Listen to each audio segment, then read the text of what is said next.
Au Petit Saint-Paul, comme disent les Stéphanois, donc l'école primaire et maternelle de l'Institution Saint-Paul, avec Anne Telot pour cette émission Sur Parole. Chère Anne, merci de nous accueillir chez vous, dans votre lieu de travail, en fin de journée, une grande journée, c'est la fin de l'année, fatigue, ça pèse, les journées pèsent. Avec vous, on va parcourir votre parcours de foi parce que ça n'est pas innocent si vous êtes au poste de travail où vous êtes. Anne, vous êtes stéphanoise?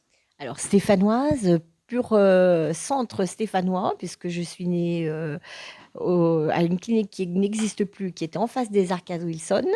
Et mes parents habitaient à ce moment-là rue de la République. Donc j'ai toujours habité le centre-ville ou très proche du centre-ville. Et toute petite, l'école, les études, ça vous plaît? Oui, j'étais pas une tête de classe, j'étais dans la moyenne, hein. J'ai fait une scolarité où j'étais moyenne, mais sérieuse, je pense, dans mon parcours et travailleuse et respectueuse des règles parce que élevée aussi comme ça. Et ce n'était pas aussi la génération qui discutait, qui mettait en, en doute les enseignants et à reprocher telle ou telle chose. Donc l'école, et puis aussi un parcours de foi avec vos parents, sans doute? Alors, un parcours de foi, effectivement, avec mes parents, élevée dans une famille catholique, catholique pratiquante, entourée. Alors, je n'ai pas eu mes grands-parents, ou très très peu, pour les deux grands-mères que j'ai connues, mais j'avais des grandes tantes qui me gardaient souvent et qui avaient une foi vraiment très très forte et qui m'ont emmenée à des tas de messes. Alors, il y avait une partie de la famille qui habitait près du couvent de la rue Buisson. Enfin, c'était le même immeuble qui était derrière. Et très souvent, même toute petite, on m'emmenait à des messes avec les sœurs, etc. Je pense qu'aussi tout cela m'a marqué tout au long de mon enfance, puis de ma jeunesse, puisque j'ai été scolarisée à Saint-Paul de la maternelle à la terminale. Donc au fond, on va dire en souriant, vous n'avez pratiquement pas quitté les lieux, pas quitté Saint-Paul. Il y a eu, si, il y a eu d'autres périodes. Et souvent, après une enfance comme ça, il y a quand même un moment où, à l'adolescence, allez, on dit quand même, qu'est-ce qui s'est passé à ce moment-là? Vous avez pris votre foi à votre compte? Oui, j'ai pris ma propre foi à mon compte. Je pense en gardant quand même des choses que j'avais pu connaître, qu'on avait pu m'inculquer, mais j'ai cheminé par moi-même. Et alors parfois j'avais mes idées différentes de mes parents, de celles de mes parents, normal, c'est l'âge. Et puis bon, ensuite je suis rentrée à l'Oratoire, centre de formation des enseignants dans l'enseignement privé. C'était un choix, à la C'était un fois le choix. métier et l'oratoire. Alors c'était un choix. Vous rêviez toute petite d'être instite? Pas du tout. C'est à l'adolescence que j'ai eu envie de m'orienter là, dans ces métiers, sachant que j'aimais beaucoup le contact avec les enfants. Je pense que ça a orienté beaucoup mon choix. Enseignement catholique, oui, parce que j'étais profondément convaincue que l'enseignement catholique avait une place à jouer dans la société.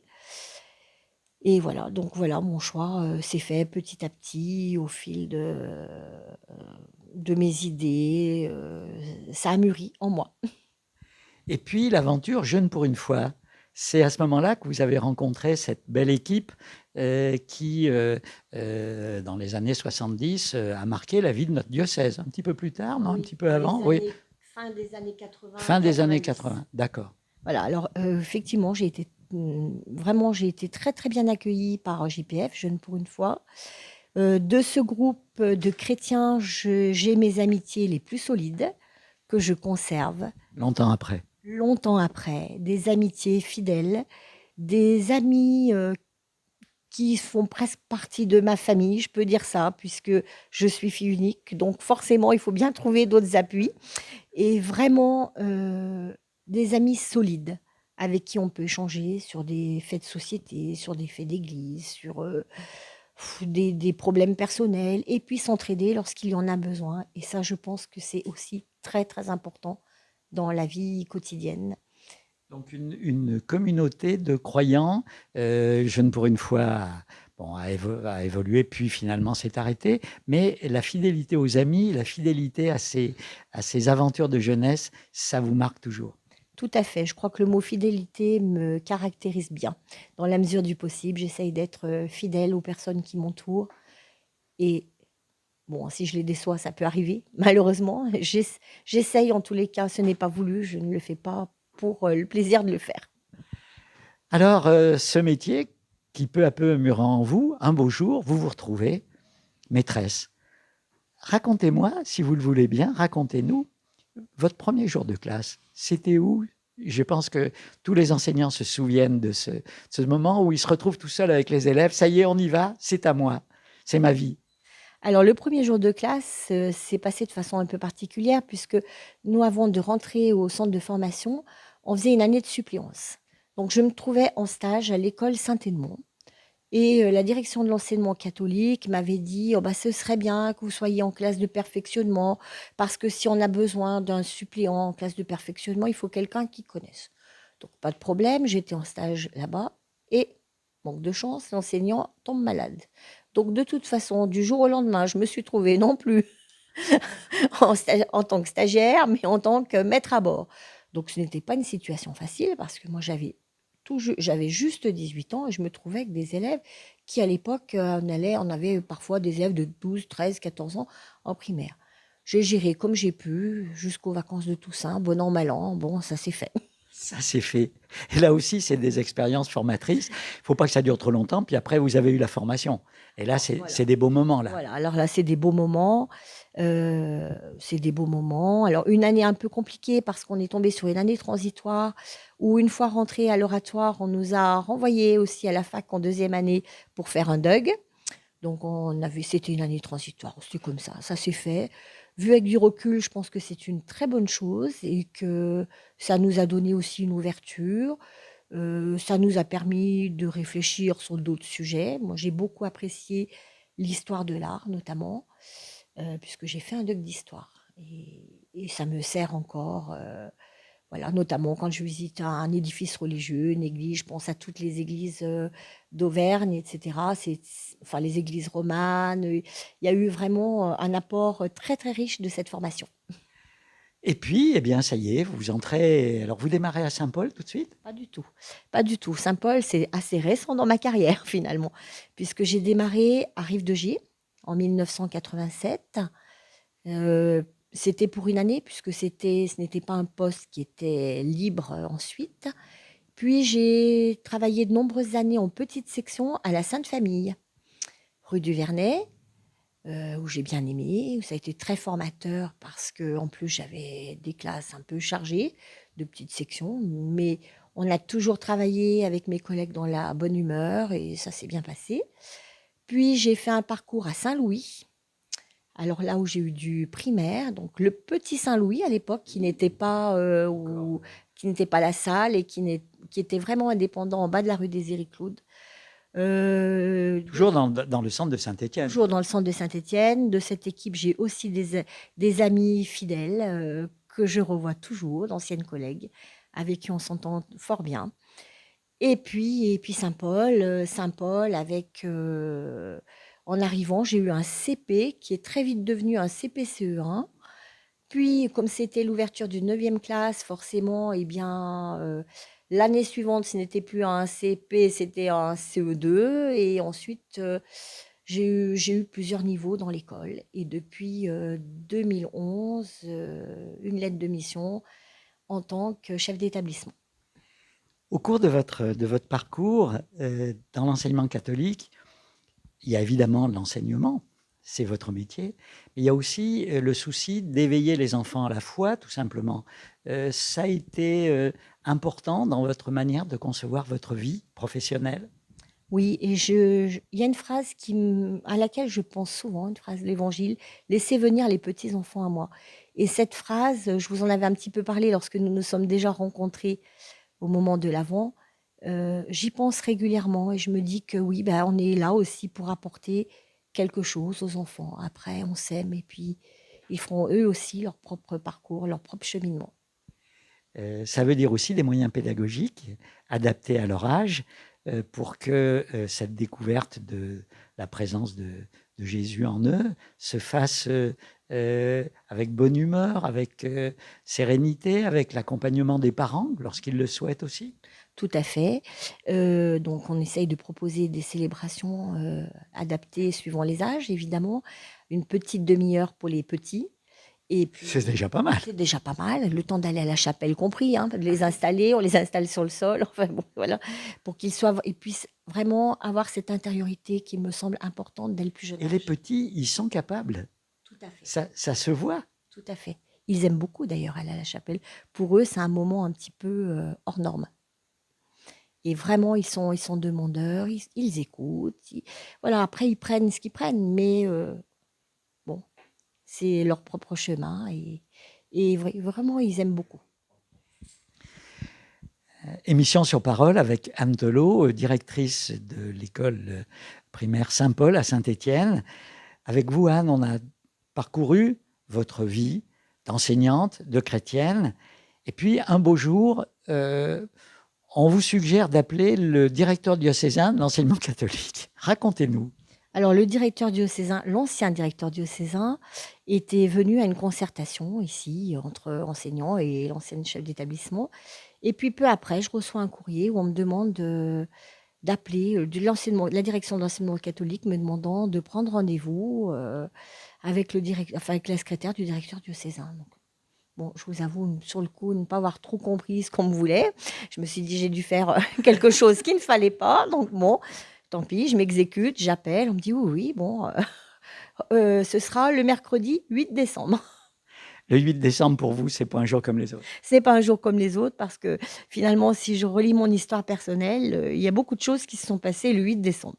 Donc là, bon, très bien. Et effectivement, le directeur diocésain de l'époque me dit que ce n'était pas anodin qu'on se rencontre un 8 décembre. Bon, donc le chef d'établissement d'ici prenait sa retraite en fin d'année et il me demande si j'accepte. Alors on discute un moment, bon, je pense qu'il a un peu testé certaines choses, ce qui est normal.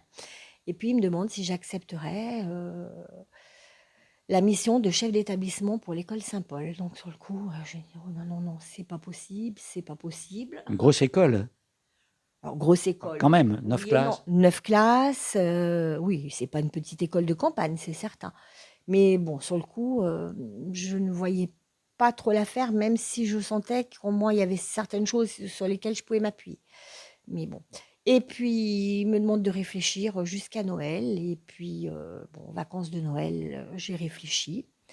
Et puis, il me demande aussi de rencontrer le chef d'établissement du second degré, donc de l'institution Saint-Paul, de prendre rendez-vous avec lui, donc même chose, rendez-vous, et de lui en parler, et d'exposer un petit peu, enfin de voir comment on pouvait travailler ensemble, parce qu'il y avait aussi ça derrière, hein, puisqu'on est la même institution.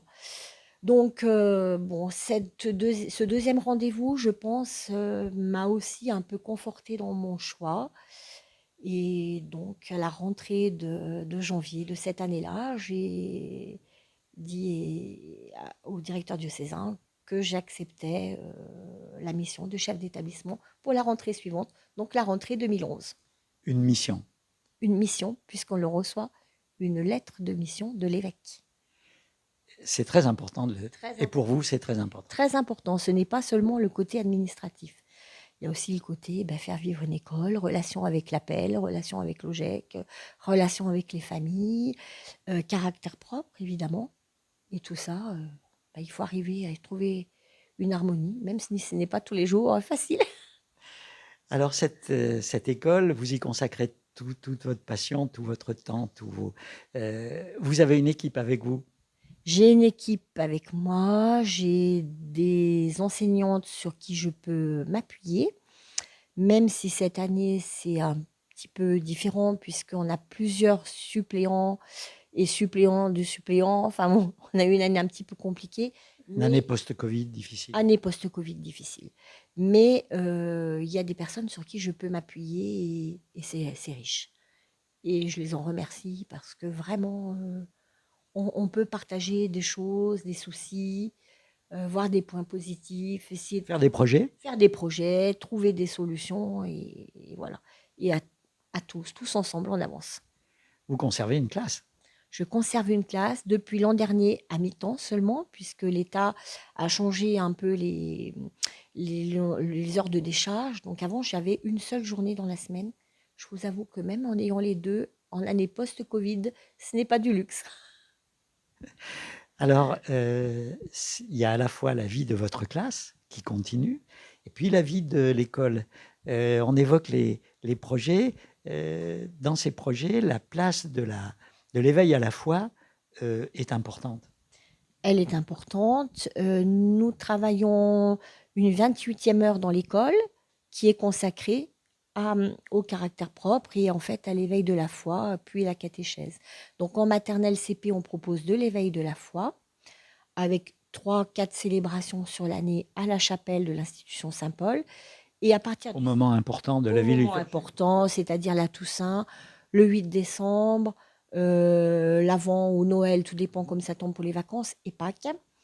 Puis à partir du CE1, donc il y a une heure pastorale fixe dans la semaine, puisque là les enfants sont plus grands, avec 2 choix possibles. Catéchèse pour les enfants baptisés ou qui veulent progresser dans la foi. Et pour les autres, on propose de la culture religieuse basée sur la culture chrétienne. Voilà. Et des actions caritatives, évidemment. Des actions caritatives, c'est important pour que les petits se rendent compte qu'ils peuvent être utiles. C'est ça. Donc cette année, nous avons proposé une première action pour l'Avent où nous avons récupéré des jeux et jouets que les enfants n'utilisaient plus pour les conférences Saint-Vincent de Paul qui ont été remis à des enfants extrêmement nécessiteux. Et pour le carême, nous avons fait une course solidaire où les enfants s'engageaient à payer chaque tour. À se faire subventionner par les parents, par oui, par eux-mêmes. Parfois, ça peut être leur argent de poche. Ils ont essayé de donner le maximum d'eux-mêmes. Et puis, nous avons fait un repas riz-pain-pomme pour le vendredi saint. Et tout ça, permet de financer une partie de l'achat d'un chien guide. Puisque nous avons reçu en début de carême une personne non-voyante qui est venue avec son chien, présenter son handicap et l'aide qui était fournie par le chien. Alors on sait, pour avoir eu l'occasion de rencontrer des personnes dans cette situation, combien ça leur change la vie. Complètement. Et les enfants étaient très, très sensibles à ces échanges. Ils ont posé beaucoup de questions puisqu'elle a vu chaque classe, donc de la petite section au CM2. Donc ça a été une journée intense pour elle. Je pense qu'elle était bien fatiguée en fin de journée. Mais j'ai eu même des retours de famille qui me disaient ah ben merci de sensibiliser nos enfants au handicap parce que c'est la vie. Pour finir cet entretien, Anne, la foi, c'est ce qui vous tient debout. La foi, c'est ce qui me tient debout dans les moments parfois un petit peu difficiles. Que ce soit sur un plan familial, parce qu'on a tous des pertes de personnes proches, et voilà. Mais je pense que oui, la foi me guide beaucoup, aussi bien dans le travail que d'un point de vue personnel. Merci Anne, merci à Jean-Marc Chazot pour la réalisation technique. Et puis à travers vous, on souhaite, c'est pas encore le moment, mais une bonne fin d'année, de bonnes vacances. Il y a des voyages scolaires prévus pour la fin de l'année. Les voyages scolaires s'organisent et puis on a notamment la classe de CP, la classe de CE1 qui vont partir début juin à 3 jours en classe cirque à Bully, vers Roanne. Dans le nord du département. Voilà. Formidable. Merci Anne. Et puis à bientôt pour un nouveau numéro de cette émission sur Parole. Merci à tous. À bientôt.